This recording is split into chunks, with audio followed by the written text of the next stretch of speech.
For the last several days, I've been over here in Nuuk in Greenland trying to get an idea of what people in the area have to say about Donald Trump's recent statements. I've got Brad, he's he's an entrepreneur and a teacher from the United States, and two Greenlanders over here as well.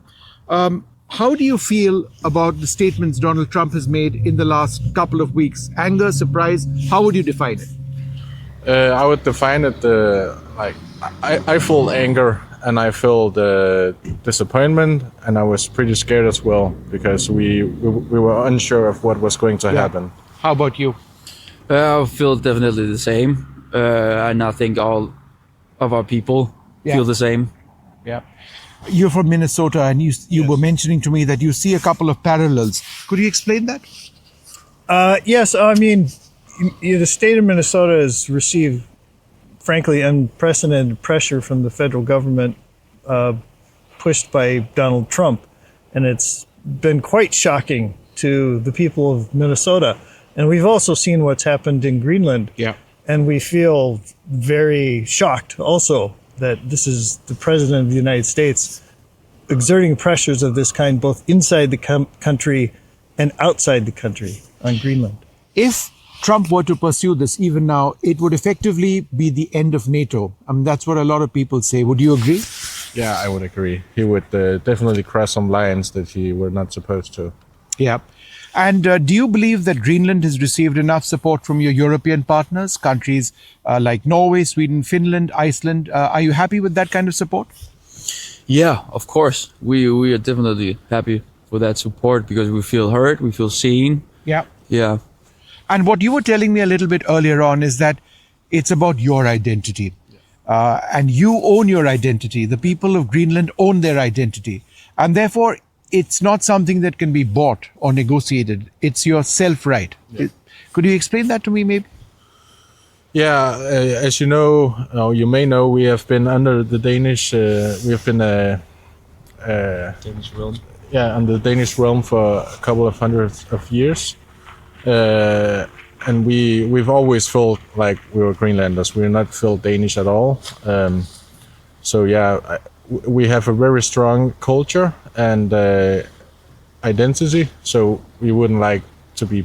We are not for sale, so we don't. We would not like to be sold, anyways. But if you were to choose between Denmark and the United States, it would always be just Greenland, right?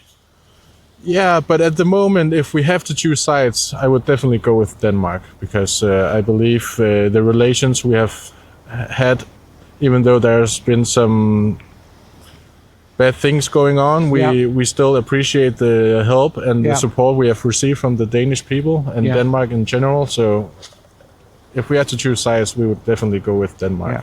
Do you believe that the timing of Donald Trump's remarks had to do with his sense that there were divergent views here in Greenland, with some people saying that they want to Greenland's autonomy, independence? Do you believe he was trying to take advantage of that?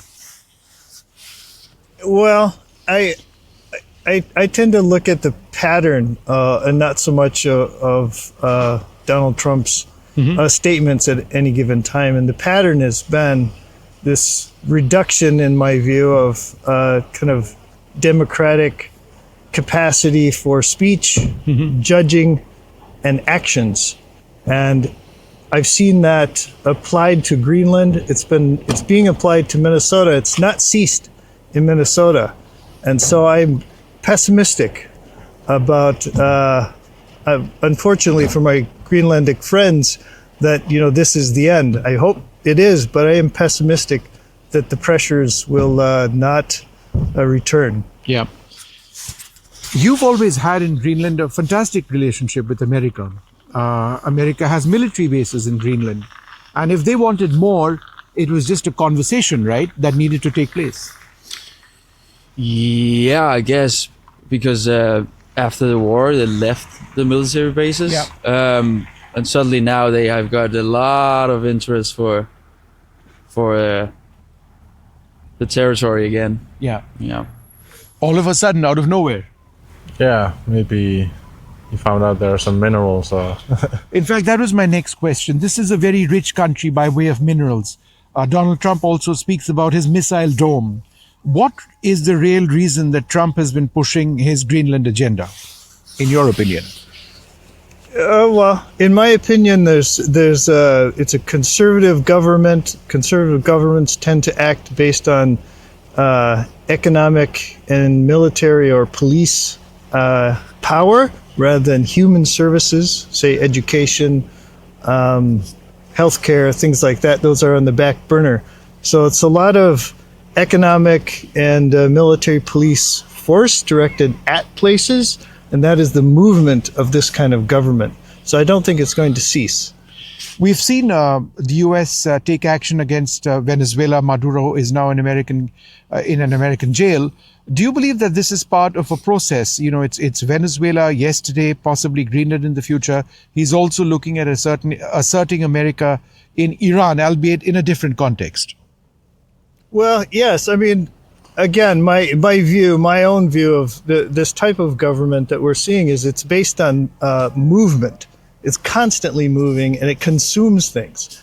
In the process, it does consume things that we thought were more democracy central and were not up for debate and not to be consumed. And we're seeing that kind of constant movement, constant consumption, constant reaching out to grab things. And again, it serves the investors. The stock market's done very well, but for people, I think there's been a lot of sense that it's quite uncomfortable. It's very unusual. I must ask you, you've been in Nuuk now for a couple of, how long have you been here in this trip? Just a couple of days. Yeah. Are people looking at you with a sense of suspicion? Why is there an American gentleman over here? What's he there for? I mean, have you sensed anything like that? No, I'm aware that, I'm a guest. I'm from the Midwest. I tend to be quite polite. The people here are very polite. Yes, of course. They see, I think, the whole person, but of course they don't know me. So I'm aware that there may be some suspicion. Yeah. But so far, just lovely people in a great place. Wonderful place. It is a great place, one of the most beautiful in the world, which brings me to the next part of my conversation. And both of you were telling me that in terms of the climate, it's changing. There's not as much snow as there was a few years back. Is that the case? Yeah, especially this year. We don't have as much snow. We usually go out snowmobiling right now and skiing. Yeah. But there's not enough snow for that right now. That's a worry, right? It's a real worry for you over here. Yeah, it really is because, the northern part of Greenland are very dependent of the ice and snow as well, because that's one of the way they go out fishing or hunting. And right now, when it's all melted, kinda, it's not that ideal. Yeah, you must be worried about the polar bears as well, because if the ice continues to break, then the survival of species like the polar bear, that could be threatened. Yeah, we also see it now. There are a lot more polar bears coming into the towns. Oh, really? I didn't know that. In the south of Greenland. So yeah, we definitely see it. Yeah. But the temperature, is it the same or is it warmer than normal? It's a bit warmer. Between the Christmas Eve and New Year's Eve, we had +degrees every day, and the snow melted. You could almost see all the rocks. A final couple of questions. What do young people like you do in the winter when it's snowing and it gets dark quite early? And sunlight actually comes up after 9 a.m. or almost 9:30 a.m. in the morning. It was very unusual for me. I've never seen anything like it. What do young people like you do in winters? Well, I go ptarmigan hunting, and I go skiing, snowboarding. Yeah. I think it's fun. Yeah, and hiking. As well. So outdoors, right? Yeah, pretty much outdoors. What do you like most?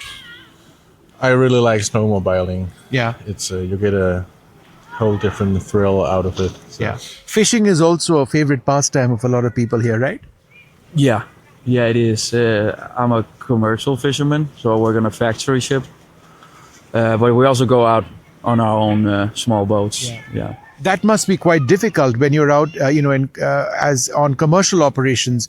The North Sea the extremely cold weather, difficult weather conditions, high sea levels. It's quite a challenge, right?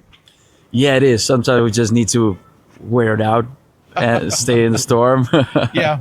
Yeah, and sometimes we just gotta work Yeah. and earn the money and catch the fish. Absolutely.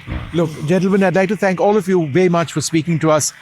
We've sort of covered a lot. Donald Trump to what people in Greenland do in winter.